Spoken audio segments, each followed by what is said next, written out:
হায়াত মৌতের মালিক আল্লাহ, ন্যূনতম সিকিউরিটি নিয়ে চলাও হলো সুন্নাহ। কিন্তু আমাদের লড়াইটা হলো, আমার মা স্বাভাবিকভাবেই কান্নাকাটি করেন, আমার পরিবার সবাই। তো আমি আমার মাকে বলেছি যে দেখো, মানে আমরা যে লড়াই নেমেছি, আমার একটা মনে হয় কি কোনো রাজনীতিবিদের না বাসায় মৃত্যুটা হইতে পারে না, এটা কোনো ভালো মৃত্যু না। যিনি রাজনীতি করেন, যিনি লড়াই করেন, যিনি বিপ্লবী, যিনি সংগ্রামী, তার মৃত্যুটা হবে একটা সংগ্রামের মধ্য দিয়ে, একটা রাজপথে, একটা গ্লোরির মৃত্যু।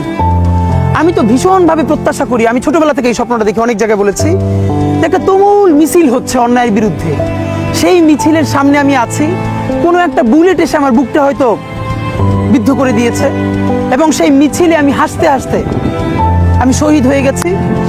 এবং সবাই যখন মৃত্যুটাকে ভীষণ ভয় পায়, আমি তখন হাসতে হাসতে আল্লাহর কাছে ভীষণ সন্তুষ্টি নিয়ে পৌঁছতে চাই যে আমি একটা ন্যূনতম ওই জীবনটা লিড করতে পারলাম, যে আমি একটা ইনসাফের হাসি নিয়ে আমি আমার আল্লাহর কাছে পৌঁছতে চাই।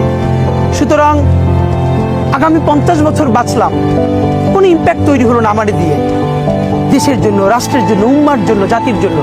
কিন্তু আমি ধরেন 5 বছর বাঁচলাম, সেটার মধ্য দিয়ে যদি আগামী 50 বছরের ইম্প্যাক্ট তৈরি হয়, তাহলে অনেকদিন বেঁচে থাকায় কি সাফল্যের? বলেন, শহীদ প্রেসিডেন্ট জিয়াউর রহমান কয়টা দিন বেঁচেছেন, কিন্তু ভাবেন আজকে পর্যন্ত উনি আমার অনুপ্রেরণা।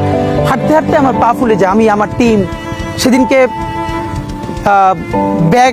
ব্যাগের মধ্যে জুতো নিয়ে তারপরে একটা শপিং মলে ঘুরছিলাম, মানে পা ফুলে গেছে, পা জুতোয় ঢুকাতে পারছিলাম না। তো জিয়াউর রহমানের একটা ওনার গল্প মনে পড়ছিল, যিনি মাইলকে মাইল যখন হাঁটতেন, ওনার সাথে স্টাফদের পা ফুলে যেত, কিন্তু ওনার তো আর্মি ট্রেনিং আছে। তখন তাকে বলতো, স্যার আপনার তো আর্মি ট্রেনিং, আমরা তো আর পারি না। এই জন্য ওনাকে মানুষ রাখাল রাজা বলতো।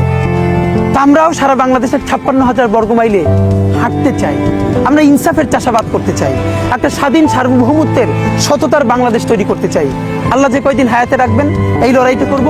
যেদিন নিয়ে যাবেন, আমি স্বপ্ন দেখে যেতে চাই, আমি আমাদের এমন টিম, আমি আমার সন্তানকে রেখে যেতে চাই, আমার মৃত্যুর পরে যেন এই লড়াই বন্ধ না হয়, এই লড়াই যেন বাংলাদেশে কিয়ামত পর্যন্ত জারি।